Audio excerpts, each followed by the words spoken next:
물건을 구입할 능력만 유량이 반비례 관계에 있다는 원리를 말하며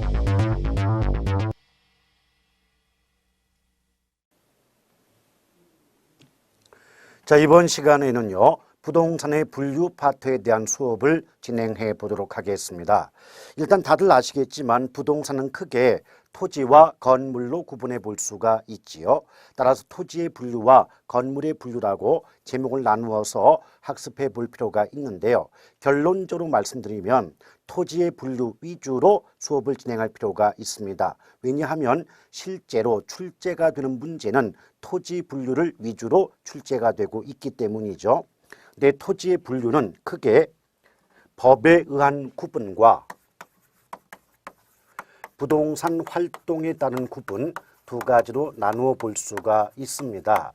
이때 법에 의한 구분은 크게 국토의 계획 및 이용에 관한 법률, 또 공간 정보의 구축 및 관리에 관한 법률 등에 의한 구분이 나올 수가 있는데요. 일단 공간 정보의 구축 및 관리 등에 관한 법률에 의하면 토지를 28개의 지목으로 구분하고 있다는 거죠. 자, 지목 구분 문제는 보통 공시법에 등장하고 있지만 가끔 가다가 개론에도 출제가 되고 있습니다. 근데 지목 부분은 지목의 종류만 기억을 하신다면 충분히 풀어낼 수가 있고요. 또 나중에 교재를 통해서 그 지목 내용은 외워두실 필요가 있는 대목이에요. 또 국계법상 토지를 크게 용도 구역, 용도 지역, 그리고 용도 지구 이렇게 구분을 하고 있죠. 이때 용도 지역은 어떻게 나눠져요? 도, 관, 농, 자.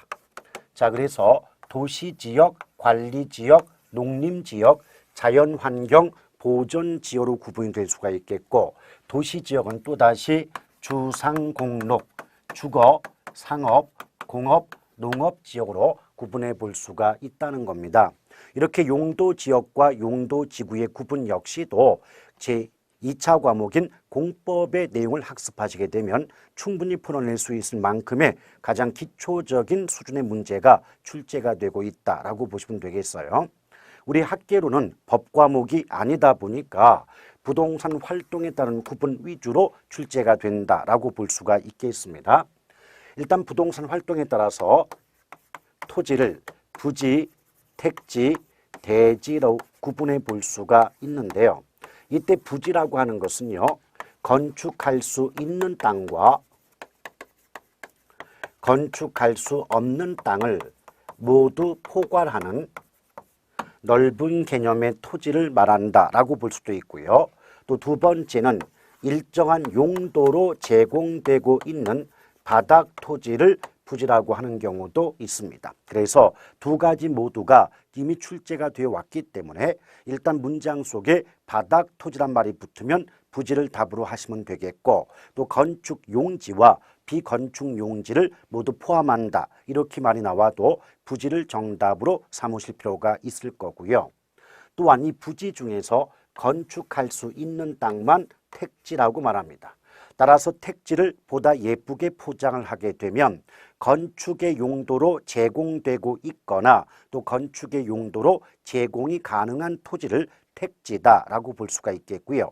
또 택지란 말이 나오면 반드시 주상공이라는 말이 따라 붙어요.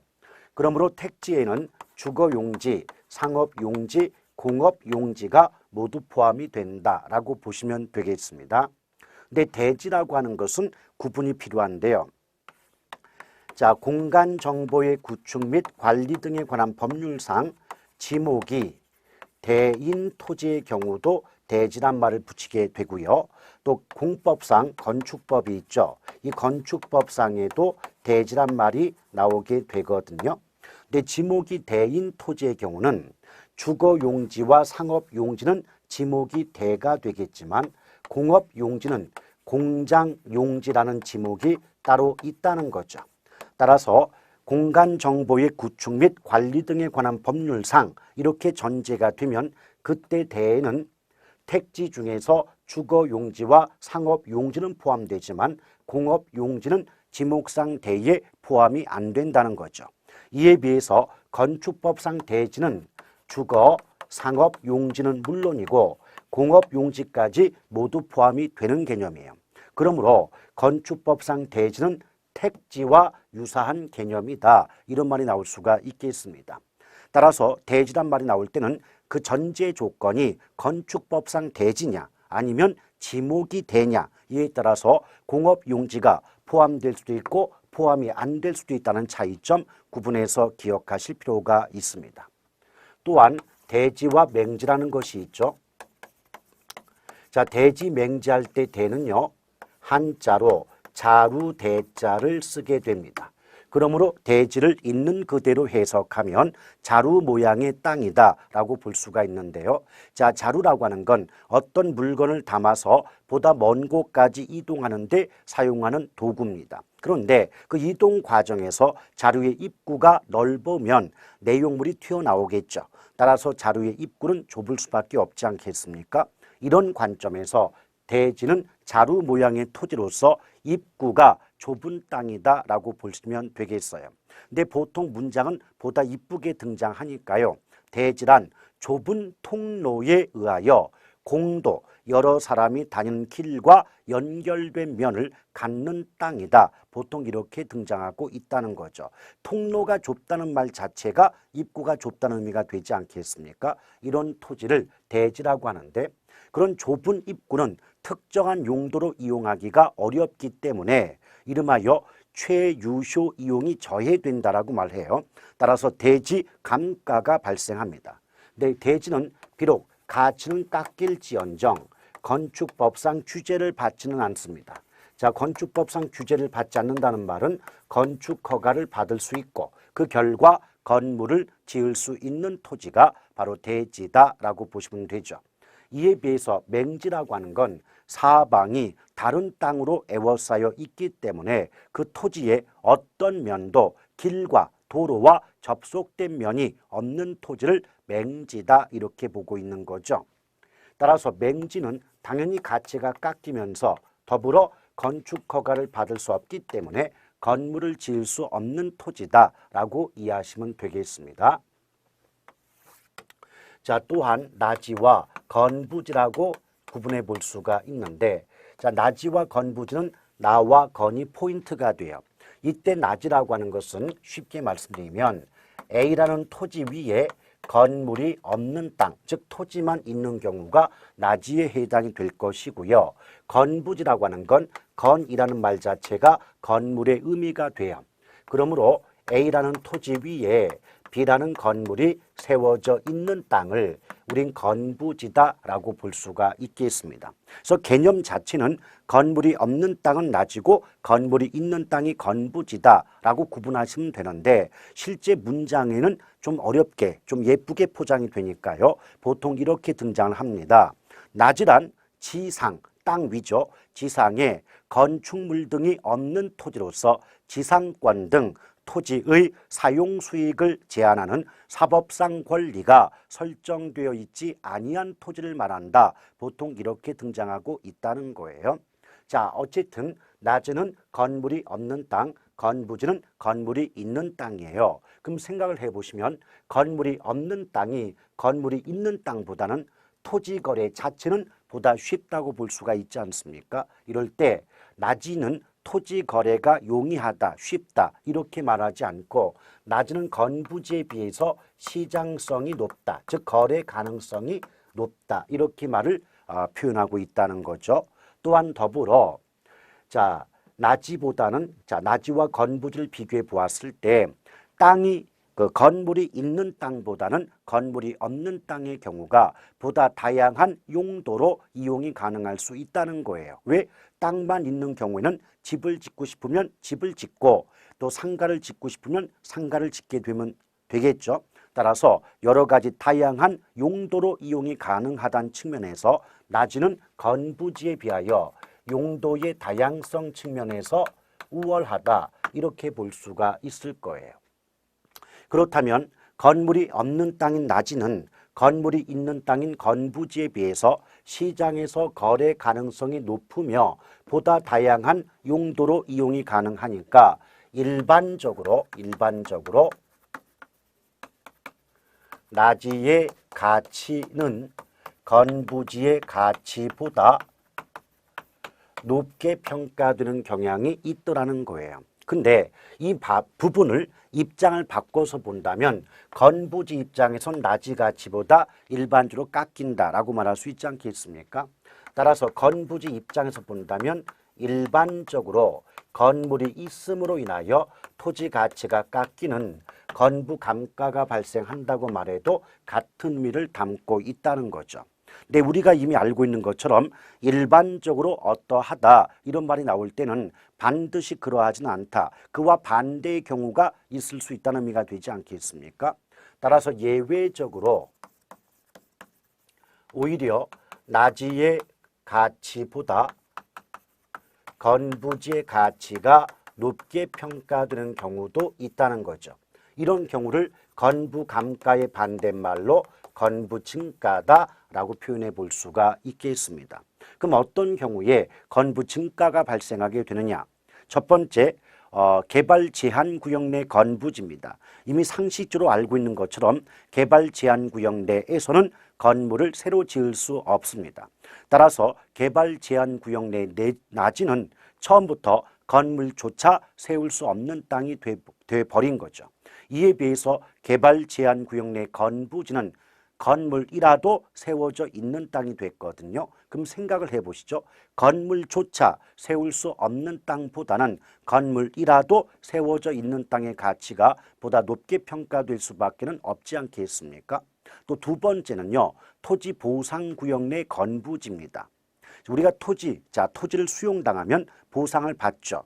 근데 땅만 있는 경우와 건물까지 있는 경우 어떤 땅에 보상액이 더 많습니까? 당연히 건물이 있는 땅에 보상액이 높지 않습니까? 이런 경우가 건부증가다라고 보시면 되겠어요. 자, 또한 필지와 획지의 개념이 있죠. 많이 들어보신 표현이 되겠지만 필지라고 하는 것은 등기 등록의 단위가 되는 토지입니다. 그래서 그 토지의 면적과 관계없이 100평짜리 땅도 등기하면 1필지가 되고 10,000평짜리 땅도 등기하면 역시 1필지가 되죠. 또한 등기해야만 법적으로 소유권을 인정받을 수가 있기 때문에 필지는 법적 개념의 토지다라고 볼 수가 있어요. 이에 비해서 획지라고 하는 건 가격 수준이 유사한, 즉 비슷한 일단의 토지를 우리는 획지라고 하는데 획지는 가격 수준을 가지고 구분하기 때문에 경제적 개념의 토지다라고 볼 수가 있다는 거죠. 자, 이렇게 구분하시면 되겠습니다.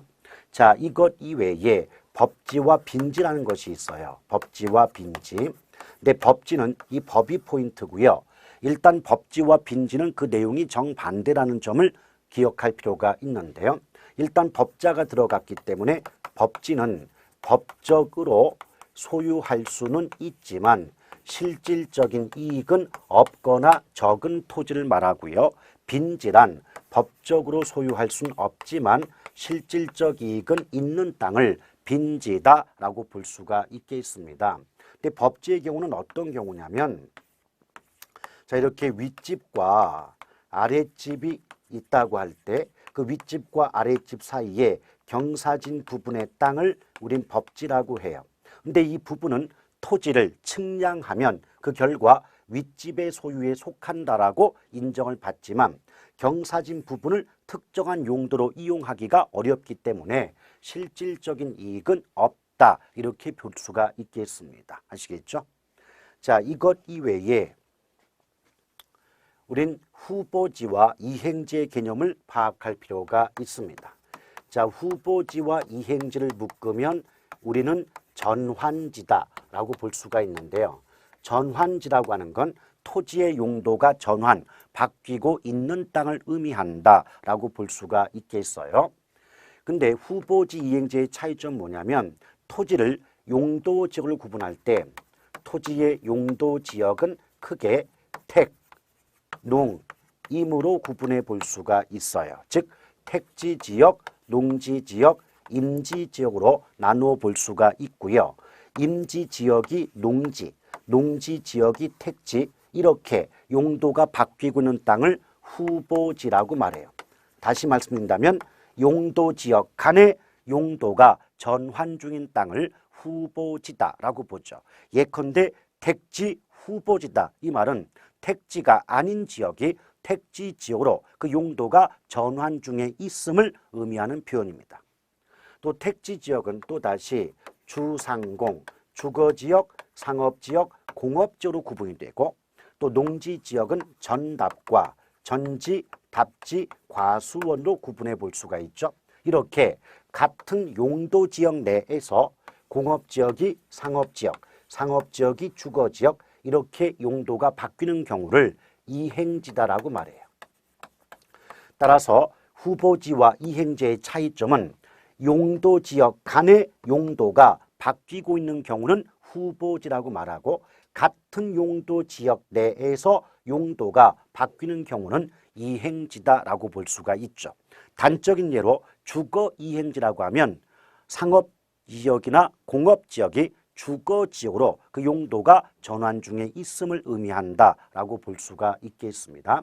그러므로 문장 속에서 용도지역 간자가 나오면 후보지고 용도지역 내라는 말이 붙으면 이행지를 정답으로 삼아 주실 필요가 있을 거예요. 자, 이렇게 토지의 주분류를 살펴봤고요. 이것 이외에 또 다른 토지도 많죠. 자, 공지, 공한지, 휴한지, 유휴지, 선하지, 포락지, 한계지, 소지 이런 것들이 있습니다. 이때 공지와 공한지는 한 글자 차이기 때문에 우리의 혼란을 유발하는 용도로 문장이 자주 출제가 되고 있죠. 일단 공지는 빌공자 땅지기 때문에 비어있는 땅입니다. 즉 용적률, 건폐율 등의 공법상 규제로 인하여 건축하지 못하고 비어있는 토지, 이걸 우리는 공지다라고 보는데요. 단적인 예로 단독주택의 경우를 보면 단독주택 그 건물과 담장 사이에 빈 공간이 있지 않습니까? 이것을 우리는 공지다라고 볼 수가 있죠. 그에 비해서 공한지라고 하는 건 도시 내부 토지로서 지가의 상승이나 투기의 목적을 가지고 장기간 방치되고는 땅을 우린 공한지다 이렇게 볼 수가 있는 거죠. 보통 문제에서는 어떻게 출제가 돼서 우리의 혼란을 유발하는가 보았더니 자, 도시 내부 토지로서 지가의 상승, 투기의 목적으로 장기간 방치되고는 토지를 공지라 한다. 이런 식으로 바꿔냄으로써 혼란을 유발하는 게 일반적이다라는 점 기억할 필요가 있겠죠. 또 휴한지와 유유지의 차이점은요. 둘 다 현재 특정한 용도로 이용되지 못하는 땅이라는 점은 공통점인데 합리적인 이유로 쉬고 있는 땅은 휴한지고 불합리하게 쉬고 있는 땅은 유휴지다라고 볼 수가 있어요. 예컨대 인삼 농사를 짓고 나서 땅의 기운, 지력을 회복하고자 몇 년간 묵혀두는 토지는 지력 회복이라는 합리적 이유 때문에 쉬고 있는 땅이므로 휴한지에 해당이 되죠. 그에 비해서 충분히 사용할 수 있는 토지임에도 불구하고 놀려두는, 묵혀두는 땅은 유휴지에 해당이 된다라고 보시면 돼요. 또 선하지 할 때 선은 앞부분에 고압이란 말이 생략돼 있다고 보시면 됩니다. 따라서 고압선 아래의 땅, 고압선이 지나가는 땅을 선하지라고 하고 정상적인 대가를 지불하고 구입할 이유가 없기 때문에 감가, 가치가 깎이게 되는 토지다라고 보시면 돼요. 자, 포락지라고 하는 것은 지반이 절토, 즉 토지가 침식작용에 의해서 수면 아래로 잠긴 토지를 우린 뭐라 그래요? 포락지다라고 보시면 돼요. 그러니까 물에 잠긴 내 땅이 바로 포락지인데요. 예쁘게 포장하면 지적 공부에 등록된 토지로서 지반이 절토되어 즉 흙이 무너져 내려 하천의 바닥이 된 토지, 강바닥에 잠긴 토지, 강물에 잠긴 토지를 우리는 포락지다라고 보시면 되겠습니다. 아시겠죠? 그럼 이렇게 하면 토지의 분류가 마무리가 된다라고 보시면 되겠고요. 또 토지 분류가 있다면 건물의 분류가 있는데요. 건물 중에서도 핵심적인 용도가 주거용이거든요. 그래서 주택의 분류를 중심으로 출제가 되고 있지만 그렇게 자주 출제되는 부분은 아니다라고 보시면 되겠어요. 근데 주택 분류는요, 크게 단독주택과 공동주택으로 구분이 되고, 단독주택에는 단독주택, 다중주택, 다가구주택, 그리고 공관, 이 네 가지가 포함이 되고요. 공동주택을 보면 공동주택에는 다세대 주택, 연립주택, 아파트, 기숙사 등이 포함이 된다. 일단 이렇게 구분할 필요가 있겠습니다. 아시겠죠? 또 실제 최근에 시험에 나올 때는요, 이때 뭐 다가구, 또 다세대, 연립, 아파트, 과연 주거용으로 사용되는 층수가 몇 개 층 이하냐 이상이냐, 또 한 개 동의 바닥 면적이 몇 제곱미터 이상이냐 이하냐 또는 초과냐, 이런 걸 구분할 줄 아느냐를 직접적으로 물어보고 있습니다. 근데 이것은 개론에 출제되고 있는 문제이지만 2차 과목인 공법인 건축법에서 배우게 되면 아주 기본적인 내용들이기 때문에 충분히 문제를 맞춰볼 수가 있을 거예요. 그래서 이 주택에 대한 분류는 한 4, 5년 주기에 한 번 나올까 말까한 문제이지만 토지의 분류 부분은 매년마다 출제가 되고 있으니까 당연히 학습의 비중은 토지 분류 위주로 둘 필요가 있다는 겁니다. 자, 이렇게 부동산의 분류를 마무리 지었기 때문에 여러분이 갖고 계신 교재를 통해 확인해 볼 필요가 있겠죠. 자, 36쪽을 펴보시면 부동산의 분류라고 해서 첫 번째 중간을 보면 부동산을 토지와 건물로 구분하고 있다는 말 나와 있습니다. 그래서 1번에 토지 분류를 보시면 공간정보의 구축 및 관리 등에 관한 법률에 의한 분류에서는 가로 3번의 마지막 줄 28개의 지목으로 구분하고 있다는 말이 나와 있습니다. 그리고 오른쪽 37쪽을 보시면 보충 강의에서 여러 가지 지목, 28개의 지목에 대한 내용을 써놓았기 때문에 참고 삼아 살펴주시면 되겠고요. 그 다음 어느 쪽으로 넘어가셔야 되겠습니까? 자, 40쪽을 펴보시면 2번에 국토의 계획 및 이용에 관한 법률, 줄여서 국계법이라고 말하죠. 이 국계법상 용도지역, 용도구역, 용도지구로 구분하고 있다는 것, 이 부분은 2차 과목인 공법에서라고 본다면 아주 초보적인 내용에 해당이 됩니다. 근데 보통 3번에 부동산 활동에 따른 분류 위주로 우리 시험이 출제가 되고 있다는 거죠. 일단 가로 1번 부지가 나올 때 일정한 용도로 제공되고 있는 바닥 토지를 말한다라는 말 나오면서 추가한다면 건축할 수 있는 건축 용지와 건축할 수 없는 비건축 용지를 모두 포함하는 개념이 바로 부지다라고 보시면 되겠고요. 또 가로 2번 택지를 보시면 자, 택지는 건축할 수 있는 토지 또는 건축의 용도로 제공되는 토지다라고 나오면서 주거, 상업, 공업 용지가 포함이 되고, 또 가로 3번 대지를 보게 되면 건축법상 대지는 주거, 상업, 공업 용도로 사용되는 토지 모두를 포함하기 때문에 택지의 개념과 유사하다는 말이 나와 있죠. 근데 두 번째 줄에 공간정보의 구축 및 관리 등에 관한 법률상 지목이 대인 경우는 결국은 네 번째 줄 택지 중에서 주거용지와 상업용지가 해당이 된다는 말 있죠. 왜? 공업용지는 지목이 공장용지이므로 대가 될 수가 없다는 표현 들어가 있습니다. 자, 오른쪽 넘어오시면 가로 4번에 대지가 나오면서 자루 모양의 토지로서 좁은 통로에 의하여 도로에 접하는 토지라고 나와 있고, 두 번째 줄에 감가의 대상이 되지만 건축법상 제한을 받지는 않는다. 자, 건축법상 제한을 받지 않는다는 말은 건축 허가는 받을 수 있고 그 결과 건물은 지을 수 있는 땅이다, 이런 의미가 되겠습니다. 자, 가로 5번의 맹지를 보게 되면 다른 토지에 둘러싸여 토지의 어떤 면도 공도, 즉 도로에 접속된 면이 없는 토지라고 나오죠. 또한 건축법상 건축허가를 받을 수 없기 때문에 건축할 수 없는 토지다 기억하시면 되겠습니다. 자, 가로 6번의 나지와 가로 7번의 건부지를 비교해 보시면 당연히 나지는 건물이 없는 땅이라고 했죠. 그래서 예쁘게 포장하면 토지에 건물이나 그 밖에 정착물이 없고 지상권 등 토지의 사용 수익을 제한하는 사법상 권리가 설정되어 있지 아니한 토지다라고 나와요. 더불어 다른 토지에 비하여 용도의 다양성이 크므로 시장성이 가장 높다는 말이 나와 있습니다. 또 가로 7번의 건부지를 보게 되면 지상에 즉 땅 위에 건물이 들어서 있는 부지다라고 나와 있죠. 그래서 세 번째 줄에 보면 일반적으로 건부지의 가치는 나지 가치를 상한으로 한다는 말이 나와 있습니다.